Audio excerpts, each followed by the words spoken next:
Hi, everyone. Welcome to our third live session of the Social Entrepreneurship for Innovation in Health course. My name is Nathalie Zuniga, and I'm going to be your facilitator for today for the live webinar. We are on week 3 of the course already. Today is actually our last day of week 3.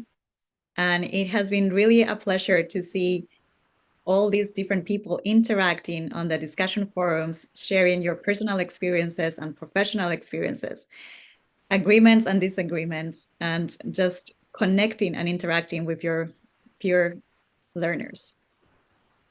During this week, we have read about the benefits of the lean startup methodologies. We have also learned about the business model canvas, and we have read about how to create conditions for social entrepreneurs to thrive.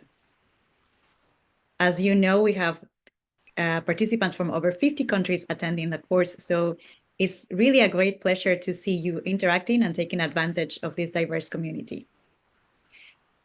I would like to remind participants that are watching us live before we start to please click yes to the survey that you're watching live so that you can receive the extra points. And today I have here with me our guest expert, Dr. Femi Kayodes. Dr. Femi Kayodes is a social entrepreneur and also an Ashoka Fellow from Nigeria. He is a veterinarian and animal health enthusiast who has built a system for animal health and disease prevention. Farmart develops sustainable practices that will enable them to become more efficient, first as individuals and also profitable as business owners. Farmart's systems bridges the gap between livestock and human health, especially with disease that can be transferred from animal to human. Welcome, Dr. Femi Kayodes. Thank you so much for joining us today. Well, Natalie, it's a pleasure. I think this is about my third time being on this webinar, and I'm really very happy and grateful that you found that inspiring as well as our story. Thank you. Your story is very inspirational for all of us. So I would actually love to start with a presentation about your professional journey. How did you start and how did you start founding Farmart? Can you share with us, please, about that? All right, so can I at this time share my slides? Yes, of course, whenever you're ready. Okay, all right, good. So I'll just quickly just share a little bit about Farmart.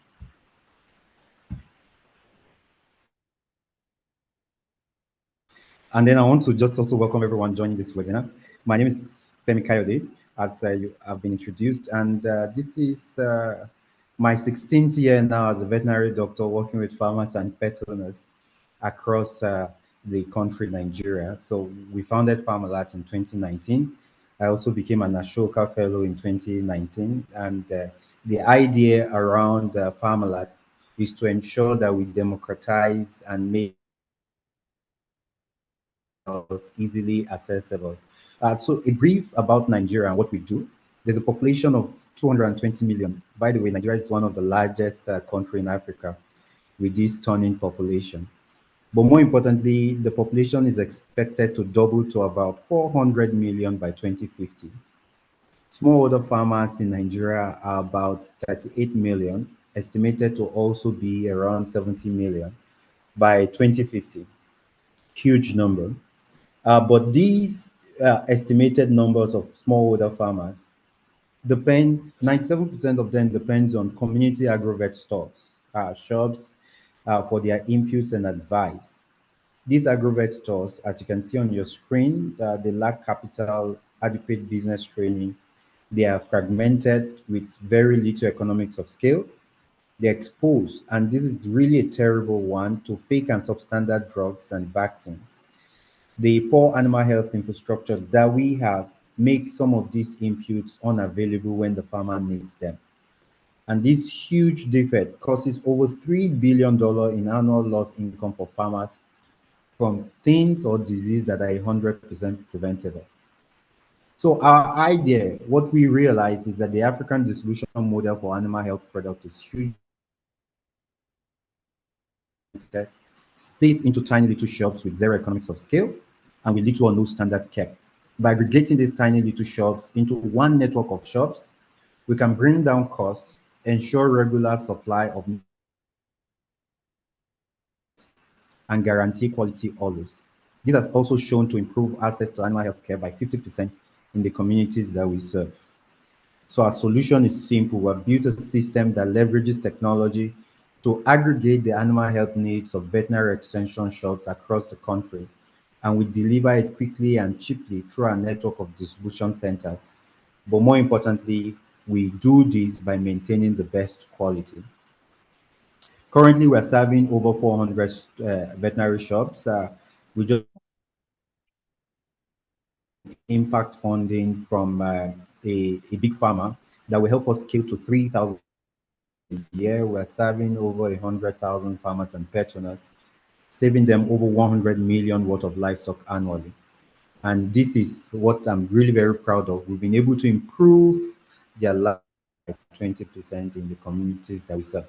So we work with animal health shops, importers, big farmers, with government, and then NGO like Ashoka support us in what we do. We see ourselves operating as a central nervous system in animal health in Africa. We're doing the thinking and building the network, and with the help of independent animal shops, we can reach every farmer and pet owners in Africa. And I want to thank you for the opportunity to share our story and also be part of this conversation. Natalie, over to you. Thank you so much for sharing your presentation about Farm Alert. It's amazing the work that you have been doing and reaching so many people and improving the quality of life. 20% of income increase is really amazing. I would like to know also a little bit about your professional journey. And I'm sorry I directly asked you about the presentation, but how did you found Farm Alert? What's your story? All right. So, when, as an African child, if your parents' desire is always for you to study medicine, what it is like where you are. But if you're studying human medicine, law, you're seen as a progressive, not necessarily animal, being an animal doctor. So right. I was considered a bright student, so I did JAM. JAM is the entrance level exam if into your professional field, to study in your professional field. So I was expecting giving human medicine, and I was giving VT. I didn't really even know what VT was, that VT medicine. So when I asked somebody, what's veterinary medicine, said, you're going to be an animal. I was disappointed. But more importantly, my parents too were disappointed that I was going to be taken care of. And this story might sound a little bit strange because in Africa, we sometimes don't put the priority we needed to put in animal medicine as we do for humans. So you can understand the disappointment from my parents. So when I finished among the Dr. class. Dr. Kayode, I decided that I was going to go.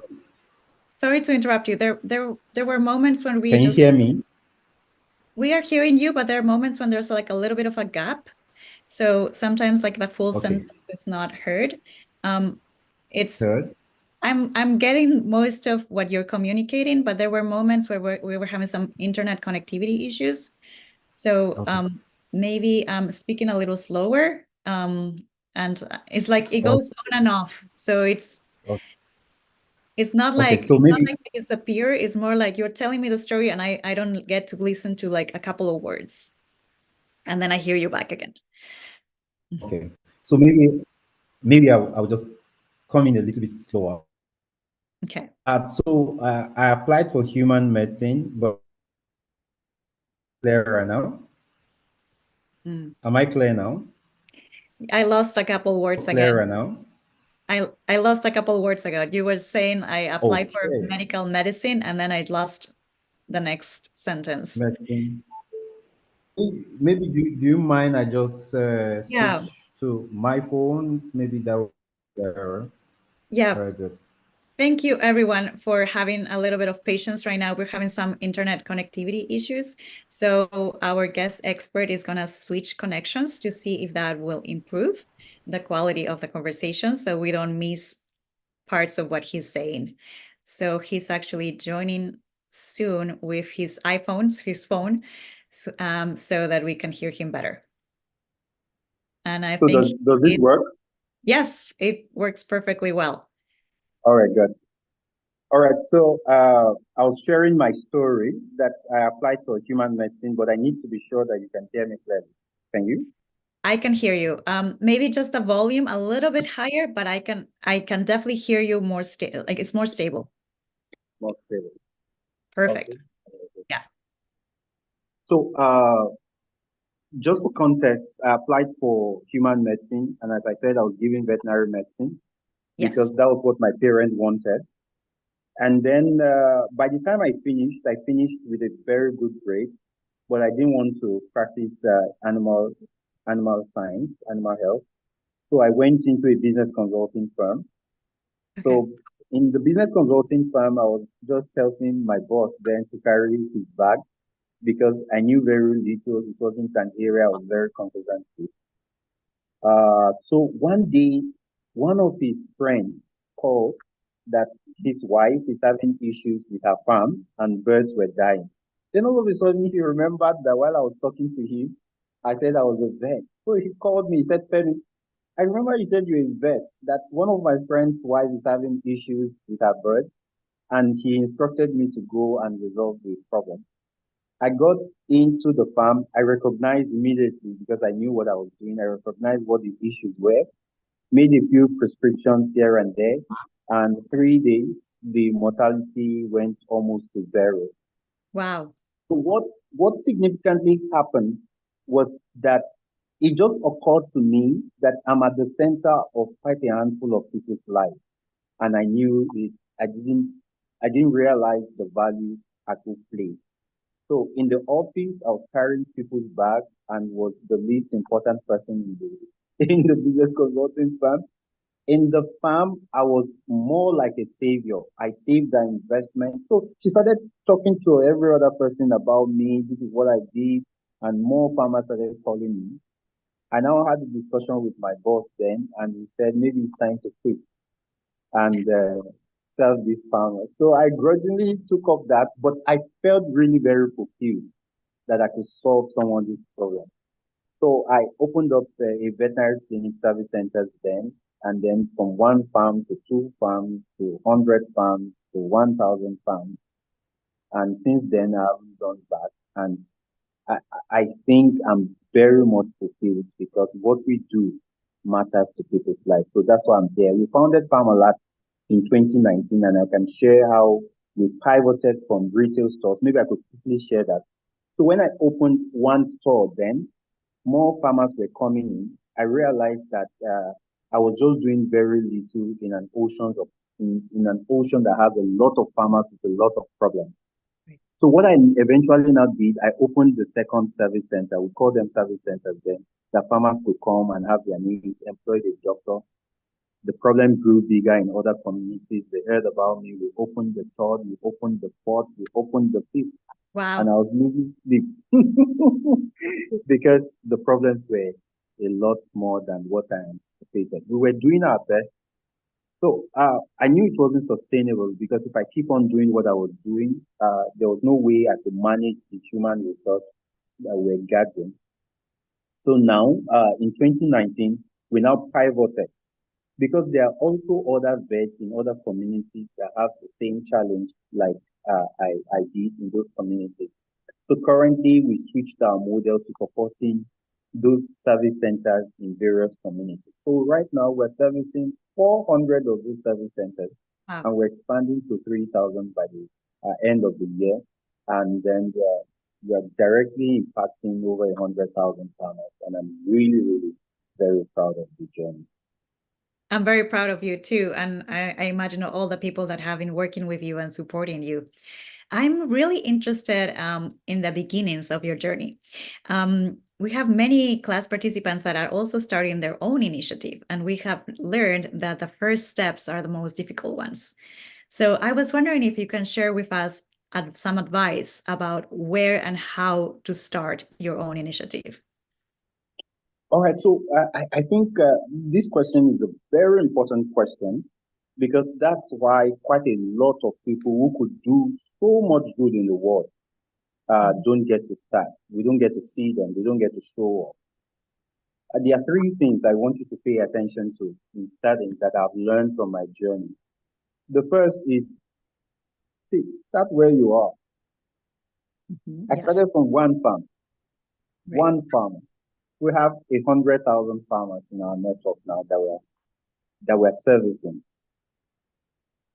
So where you are is good enough. Right. So you can either think the cup is half full or half empty. It's an issue of perspective.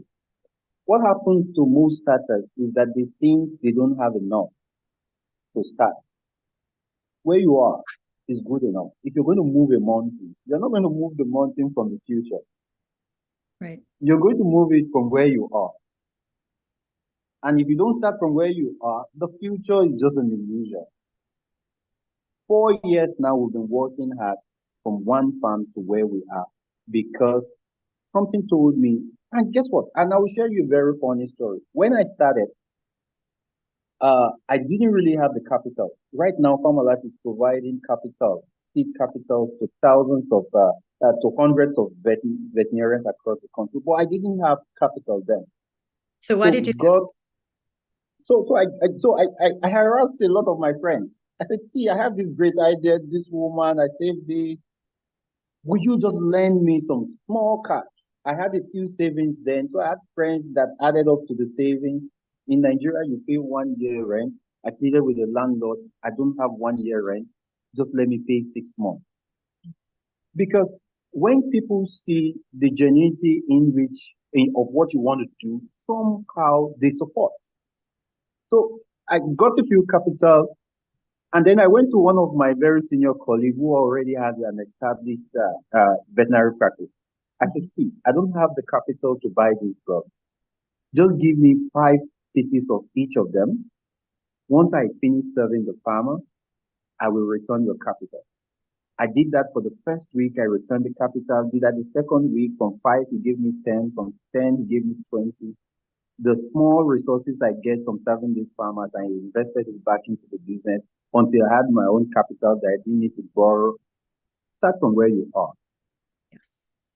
Don't focus on your inadequacies. And you're not going to be perfect. Nobody is. Funny enough, you're going to be laughed at. Because the initial start, it's really not close to what you envision. So you have people tell you that, okay, so why don't you try something else?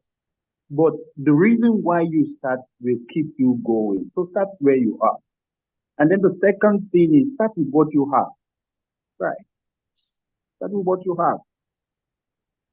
So you cannot jump up. You have to grow up, right?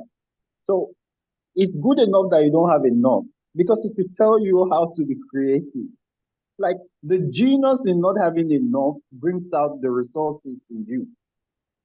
Right. There are lessons you will not learn until you don't have enough.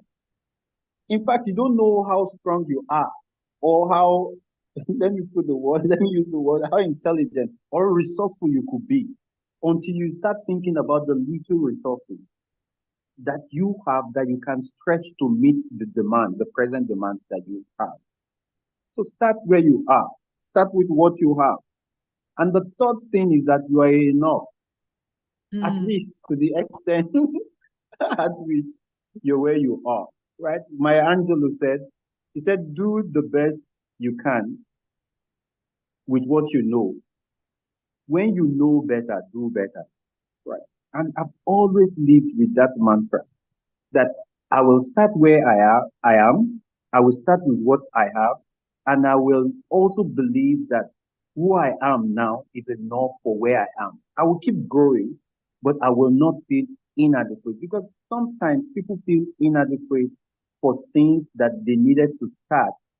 And because of that feeling, they pull back. There's no future without the word start. So please start where you are. Go ahead. I love this advice, Dr. Femi Kayodes. I think it's really, really relevant because it all comes up to your own passion and your belief of like, you can do something to change the world. You can contribute. and you start where you are with what you have, with the resources that you have, and then you just become creative out of your own desire to contribute.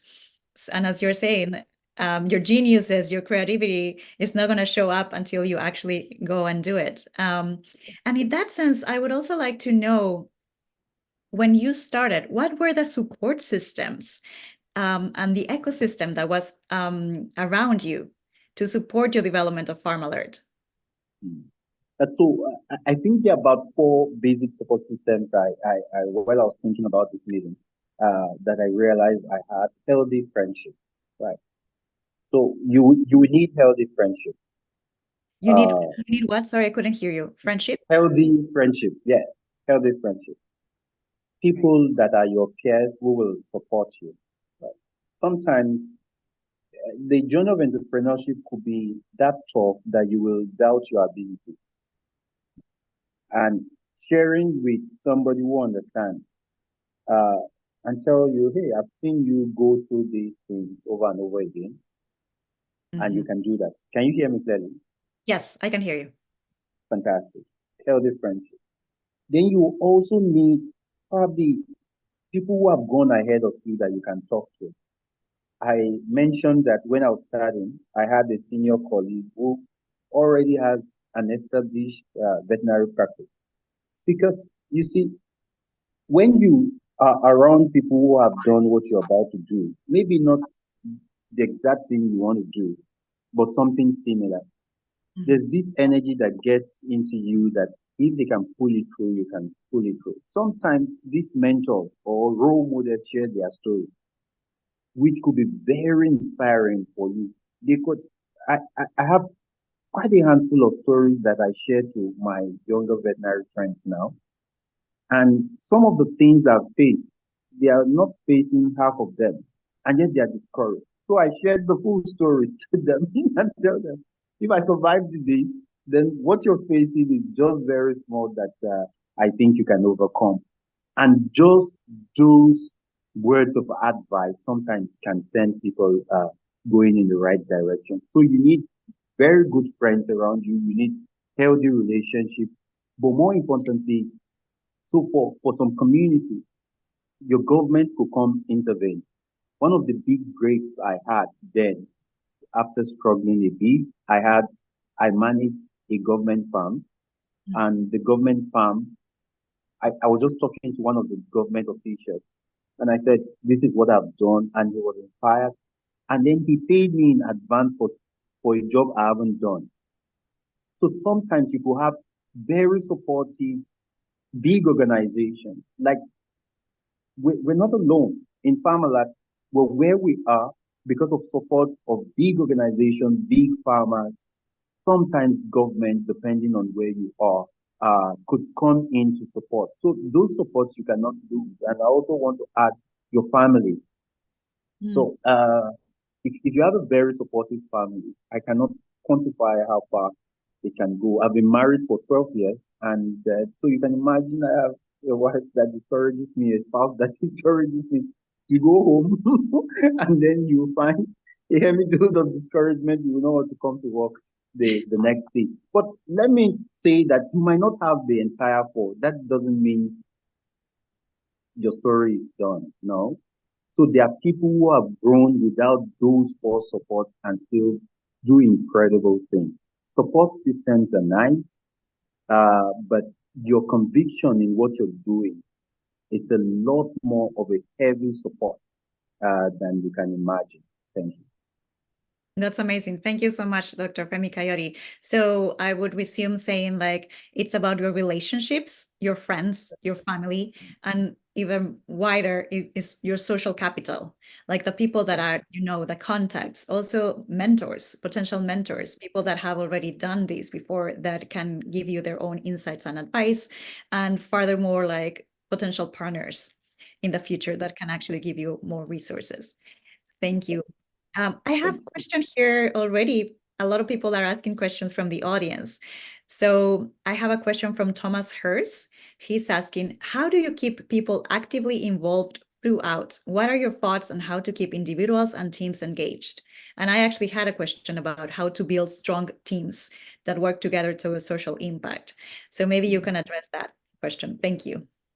So that's a very important question. Like really, really very important, because as soon as you start and the problem you're solving is really a big problem, then you will need to get others involved. Currently, we have the members of Farmart. We call ourselves associates.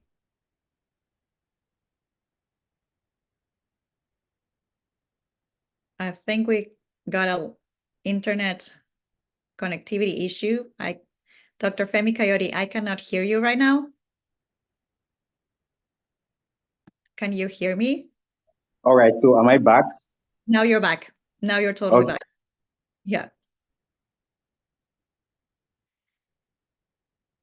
I'm very sorry. I'm apologizing because we seem to having some internet connectivity issues right now with our expert.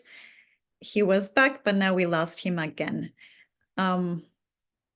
Let's see if we're able to bring him back. We lost the camera too, so I'm just going to try to contact him through Dr. Kayode.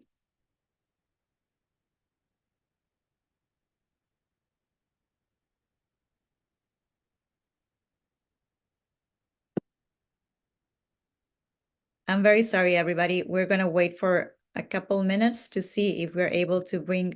Oh, there you are. Okay, so I want to apologize, but I've handled the issue. So since I was using my phone, I got interrupted, but I told them I'll get back to them. Dr. Kayode, can you just turn off your phone? Because we still have the phone on camera too. Okay, so Just go to your phone, maybe just disconnect the phone. Thank you. yeah. So does this work? Yes, perfect. All right, good. Thank All you. right, so I said that's a very important question, because once you start, and apologies for the interruption, once you start, you realize quickly, especially if you're solving an important problem, that you cannot do it on your own. And the success of whatever it is that you're doing is hinged on getting the right set of people. In fact, I work hard more on not the problem, but on getting people on the team that it's right. So first advice, right? You have to be very clear on where you're going. So I call this shared vision, right? So vision is basically what you want to achieve, but it has to be shared, because if it's not shared, the people you're working with won't be able to get the extent to which you can get as a person. And I'll give you an example. And you cannot boycott this process. I had my younger brother work with me because I couldn't get a very suitable hand at a particular point in time. And I realized that he wasn't taking the work as much as I did. And I had to let him go. So in Africa, family should be regarded as priority regardless of what's happening, whether they are competent or not. That's important, but you will need to be careful, because my mom really, really got very upset with me because I had to let my younger brother go. I said, see, I can take care of any other thing, but there's something that wakes me up in the night and it has to wake him up. If that thing doesn't wake him up, then maybe we're better as brothers, but not as teammates. Totally. And it took almost 6 months to convince my mom that I'm making the right decision. Whoever it is you're talking to, they must share your energy. You can delay solving a problem until you have the right team, because having the wrong person can even slow you down more than you can imagine. So share your vision. Talk to this person. Can this person understand where we're going? Does this person share the same passion? And that's where the word shared culture comes in. Does he share the same passion? Are we going the same place? Does he understand these people's pain? Does he feel the farmer's pain? I talk to all our partnership and growth managers. Our core value is two: innovation and empathy. But empathy is the first. I have to see that empathy. And when I'm interviewing, I share a story that somebody lost all her income. What do you think? And I share a practical story of a woman who served the government for 35 years, poured in all her savings for 35 years into raising 1,000 birds. 5 weeks into raising those birds, she bought a substandard vaccine, and all of them died. Yeah. I went to the woman's farm, and I could literally start shedding tears. We had to replace the stock for her. When you're sharing this story, for some people, it's just the numbers. For some people, it's deeper than the numbers. It's more of, I have a problem. This woman has a problem that is my problem. So can you put yourself in the shoes of the person's problem you're trying to solve? Once you're able to achieve that, or you're able to get that sense of feeling from the people you want to engage, then I think it's a very strong point. So two things: shared vision, shared culture. And if they are not that engaged, so you could judge if they are not too into what it is that you're doing.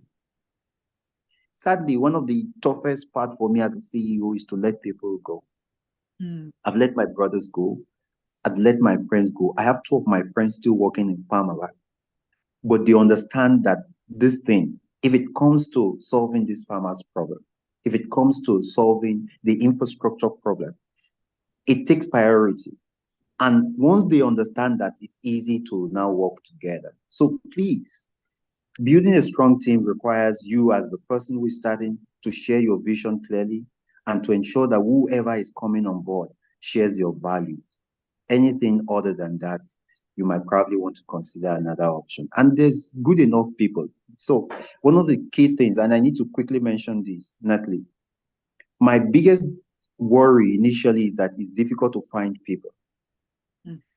Because once you carry that barrier in your mind, for some reason, you will find it difficult. Okay. So I wake up every morning, I said, there are people who share my vision, who can share in the vision. There are people who can share in our culture. And I'm open-minded. So when I go for meetings, I talk. I'm looking for that energy. And once I find that energy, I go after the person and sell the story. Sometimes the people might delay a little bit, but you share the same passion. It won't be that difficult to. Please, there are people, it's not that difficult. It might look difficult, but it's not that difficult. Once you have that in your mind, then you can move on to now looking for them.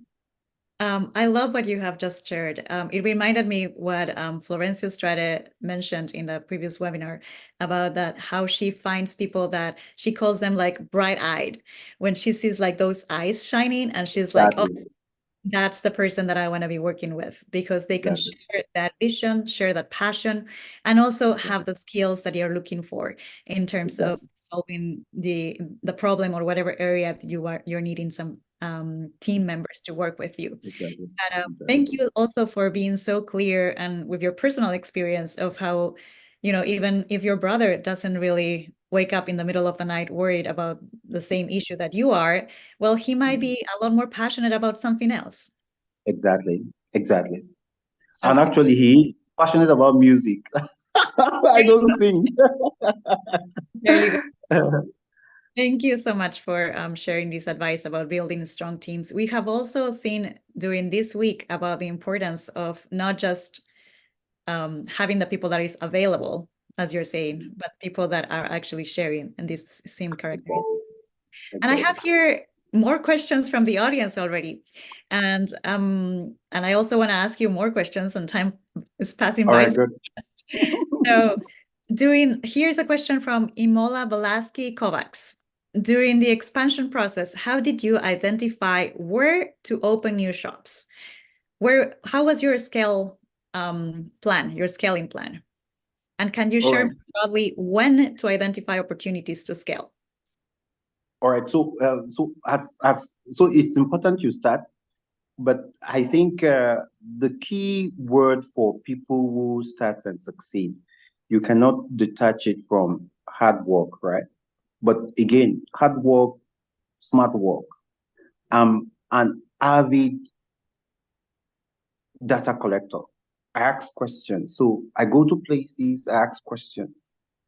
And it's my 16th year now in the veterinary space. So I'm not just starting, but I collect data because passion sometimes can override logic, right? And you need to be very careful with it because you know you want to solve this problem, but there's a reason why the problem still exists is because people have not solved it.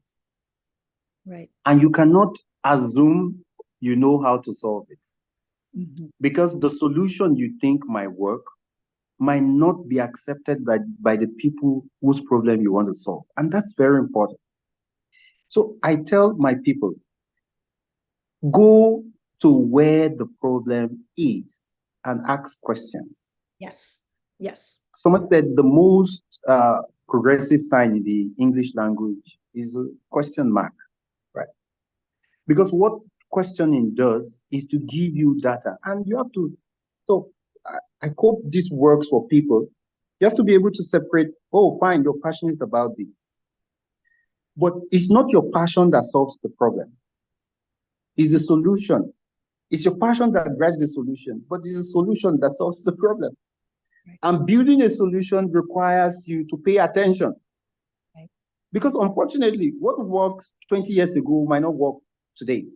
I went into a community, I knew their problem, and I wanted to solve it. And I started solving it.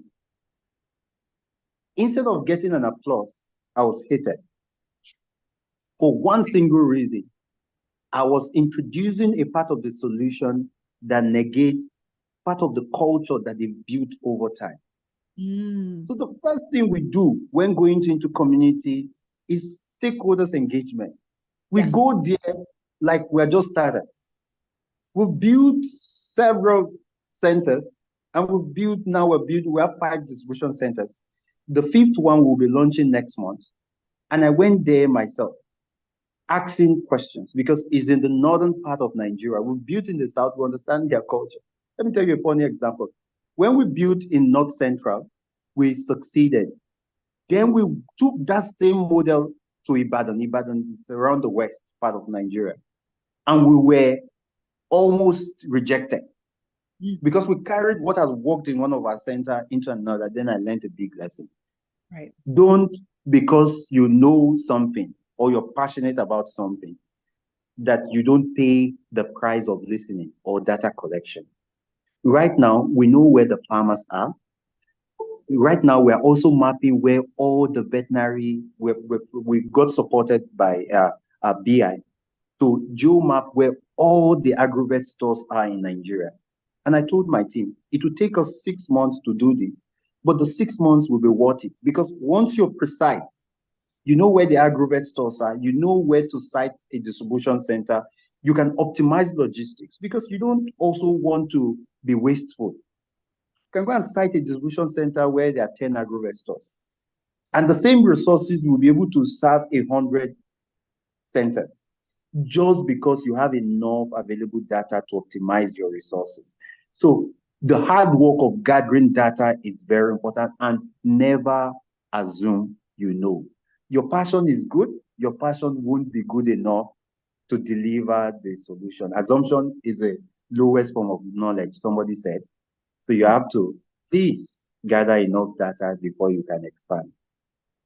Thank you again, Dr. Femi Kayode, for explaining us again in so much detail and very clearly how important it is to involve the stakeholders and not assume that everybody thinks the same, has the same culture, everybody is different. And even if you go from one region from Nigeria, for the north to the west, things can be completely different. And you really need to first listen to your audience, listen to your customers, listen to your clients, include their perspectives in order to provide the right solution for them. It's really, really important. And this is something that we have already been reading also throughout the course. And I would like to talk with you a little bit about partnerships. You mentioned that you have a relationship with some companies, and you also in your presentation said that you have partnership with governments and institutions as well. what is necessary, according to you, to build strong partnerships with other organizations, institutions, and companies? All right. So I think the first thing I want to mention before stating what's important is that you cannot do it alone. Solutions don't exist in isolation. So you have to believe this. Because if you don't believe, you won't pay the price of building effective partnership. And there's a price to pay because people have different interests. You can be solving the same problem, but people have different interests. Yeah. Some are solving the problem for money. Some are solving the problem for passion. Some are solving the problem as an obligation. Right. So there are different interests attached to a single solution. And you cannot do it alone. So what's important, first of all, is to identify the partners who makes up this solution, right? So for us, we are not into manufacturing of drugs and vaccines. No matter how skilled we are, we have not built the system that churns out these vaccines. But there are people who produce. It's their core competence. Right. We are also not the government. Because the government can create a policy and say, this solution, we don't want it in this region. In fact, they can even say that if you build a distribution center in the north, you cannot build in the west. So one single government policy can just cut short your expansion plan. Another thing is that the local community, we went into a local community and the people were having issues that we know we had the resources to solve. But the community leaders there wanted something different. They were aware of the problems, but they wanted more acknowledgement. They wanted to show that it's them that brought us and not that we came because of the data that we have. So they wanted to be at the forefront. Okay. You will also not believe that ego could be a very big issue in managing partnerships. So when you just realize that, so you have to identify the partners, more importantly, identify their interests. Yes. If you have these two, then you must also have the emotional intelligence to be able to harness these partners and these interests and converge it into something that is workable. So once we want to go into a community, we first of all talk to the community leaders. Here, some communities, they really don't want anything other than solving the problem. Some wants to be the face of the solution.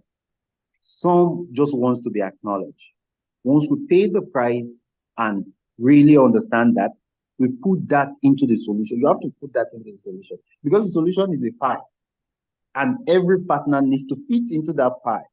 For the government, we stay very close to them. So I'm also fortunate when they were calling for people to be part of the Veterinary Council board, then there was nobody in my age range that ever become a board member of the Veterinary Council. But I knew what I was building, we need government involvement. So I raised up my hand, 38 professors. I was the only young person there. But people had seen what we have done in the field, and they felt like, oh, let's give a young person a shot. 8 board members were selected. I was the 7th person with the highest vote. So for 4 years now, I've been close to government policy. I'm part of those people who make policy. It might not be the same case for you, but you have to pay attention. You have to attend their meetings. You have to make friends with them. You have to know what their direction is. And if possible, you must also learn how to influence some of the decisions so that you can better serve the farmers. For the big farmers, so for every farmer gathering or industry gathering, I attend because just one cutting edge information can be just very helpful. Oh, some solutions are working now. Farmers are already used to it. But for the big farmer who have big budget on R&D, they might not work for a long time. So meetings like that helps me gain some of those knowledge. So that's why I think I will just stop here because of our time. I know our time and we'll have some questions. So know the partners, know their interests, harness their interests properly, and be able to build everything in a solution where everybody finds themselves in that solution. And that's very, very important. A win-win solution for everybody. Yes. Exactly. Perfect. Yes. So can you actually share the benefits actually of partnering with like a large company, for example? Do you have also like maybe a success story that you would like to share with us? Yep, exactly. So again, so this is an Ashoka platform. We've been supported by Ashoka It's a very course well. that is launched by, in partnership between two organizations, and one of is Ashoka. Yes. Ashoka and Boringa Ingraham. Yes. Exactly. So I'm just one of their big testimony. In fact, I'm their baby. So things took a better turn for Farmart when I joined Ashoka Mm. because I was involved with social work, but I didn't know exactly what I was doing. So it was when I shared my story to someone and said, "Oh, you'll be a very good candidate for Ashoka Fellowship." So I said, "Ashoka, what's Ashoka?" Then I got introduced to the social entrepreneurship space. I learned about it and I realized, oh, what I was doing was really social entrepreneurship. But more importantly, these big organizations gives you the support. Mm-hmm. You have to stand on the shoulders of people who have gone ahead, right? So that you can see further. Right. Farmart is not just Farmart, right? Farmart is standing on quite a handful of people's shoulders. Mm. So Mm. if the problem you're solving is small, it's fine. But if it is big, first of all, we said you cannot do it alone. Secondly, you cannot solve it alone. So there are people who, like BI, they have quality solutions that can help the farmer. But if the farmer have problems and the solution don't exist, then the farmer goes home crying.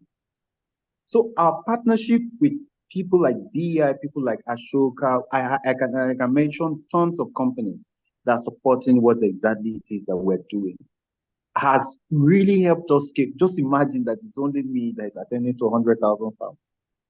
I don't have that energy. I'm not that much of a genius, right?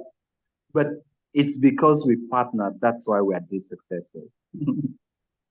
Wonderful. Thank you so much. Is there any lessons learned from these partnerships that you would like to share with us? Oh, okay, so well, I think I wrote down a lesson. Let me just a moment. I wrote it down somewhere. Something very important that I want to share. Wait, right. Wonderful. I'm sure there's a lot of lessons that you have learned through the years, partnering with so many different organizations too. You were just mentioning like different companies and governments and institutions. Did you find it? Yes, yeah. So yes, I found what I was looking for. So, but maybe let me just take the partnership a little bit further, right? You would be a much more effective person if you can bring in people in to support what it is that you're passionate about, right? So I think the biggest hindrance to people's solution finding full expression is because they find it difficult recruiting people who can help them. Right. Your social skills is an important skill. Your what? Your what skill? Sorry. Your social skill. Your social skill. Social skill. Yeah. Your ability to connect with people, because people will make up the bulk. Solutions don't exist in isolations. They're in people. We had a few problems in Parmalat about 3-4 weeks ago, and I was sharing with a mentor of mine. And just this morning, she sent me a voice note and said she was in the US She said she was sharing the same problem with somebody, and the person got excited to help her solve it. Great. You will need to get out of your skin, especially for people who are introverted. You need to be able to get out of your skin and talk to people. It could be very difficult because sometimes people are afraid they could be talked down, right? So you share your vision. It's not everybody that is going to buy into it. Totally. We have learned how like we have to get used to being said no, and it's just part of the journey. And if we're not really innovating, is because if we're not really hearing a lot of no's, is because we're not really innovating. So we just have to get used to that. Yeah. So what I wrote down is grit and gratitude, right? Grit and gratitude. Grit is just for you to keep on. Yes. You hear no, you try another no, and you must also see no as part of the journey. It's not really a negative word. So people have priorities. Sometimes those priorities are different from yours, and they're entitled to it. So you shared this person and shared to your vision to this person, and the person said no, said no. Sometimes you even need to prepare for about 10 no's before a yes. So, but you have to stay at it. Grit is one key thing that separates people. I will always pick somebody who can stay on a course long enough than somebody who is intelligent and cannot stay on that course. Right? Because sometimes intelligence is a slave to grit. I'm not the most intelligent person. I'm just that person that stays on a problem long enough. So you can imagine 16 years now. The story I told you initially was 13 years ago. And I've stayed on that single problem for this long. So you have to stay, regardless of the no. And then I said one of the key lessons I've also learned is gratitude, right? If somebody gives you a helping hand, say thank you, no matter how little it is, right? So gratitude helps your health even because so if I face huge problems now, I just laugh it out. So I laugh at myself. First of all, I'm grateful that I'm where I am, right? And I ensure that the people who have given me a hand see sincerity in me thanking them. I'm grateful. So if you have grit and you're always grateful, you will go very, very far. That's Two big lessons. I think these are definitely really big lessons for all of us in different aspects of our lives and work and journeys. Grit, perseverance, just like keep going and just stay in your mission, in your purpose, in your heart's desires, really. And then just be grateful because that really changes your perspective of being more open, of being more accepting, of like, yeah, just being happier in life too. Let me quickly just drop something, right? So Yes. the story I just shared of the US person. So what did we do? When the person helped our team, we could not pay her. Like we didn't have enough resources to pay her. So I told my team, let's use our phone and record a video and express exactly how we feel about our help. That was the same video that she showed the person in the US. And the person now felt very connected to the video, saw how grateful we were, and offered us what we would have paid money for pro bono. Don't, when somebody gives you a helping hand, say thank you. Yes. Say thank you. Thank you. Thank you. Thank you, Dr. Femi Kayodes, for sharing all amazing expertise and personal experience. It's really super valuable. And amazingly, we're running out of time. We're close to 1 hour. So I would like to maybe just ask you 2 more questions. What has been your biggest challenge until now during these 16 years? And how did you overcome it? And then 1 more question and we finish. Okay, so I'll be super fast because of our time. So I've not overcome, so the challenges evolve, but I think is in getting the right people. And that's why I said the question the other person asked initially is the most important thing. because sometimes your vision will outgrow the capacity of the people you have around you. Yes. So when we were 10, the leadership experience is different from when you have a team of 100. So I pay very close attention. So I'm not sure if we've overcome it. It keeps evolving. We're serving 400 agrovet stores now, veterinary shops now. By the end of the year, to be 3,000. It's a huge responsibility. So evolving the team and growing the team, it's something I pay close attention to. I don't have all the magic wand, but I keep growing myself, encouraging my people to grow, and keep seeking for partnership to help us leverage these to solve the problems we intend to solve. Yeah, wonderful.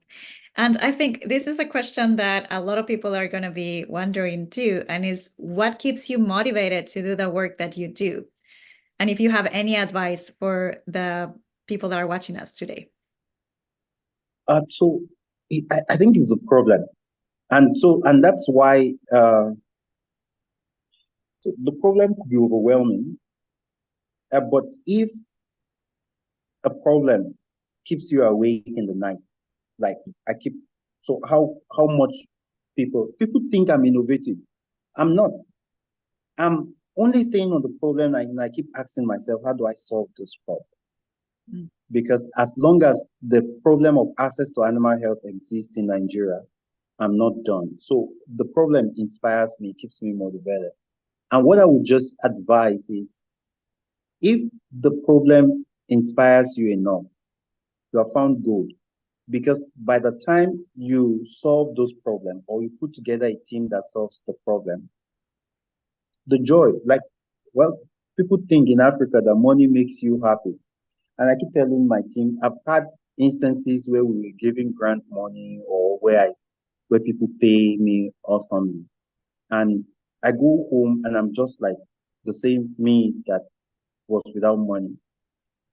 And I think solving those problems gives me a measure of joy. So I see money as a tool that helps me solve problems. And once I'm able to solve that, I'm really very happy. So if you found something that makes you happy and is attached to solving a problem, you're one of the luckiest person on earth, because it's not everybody that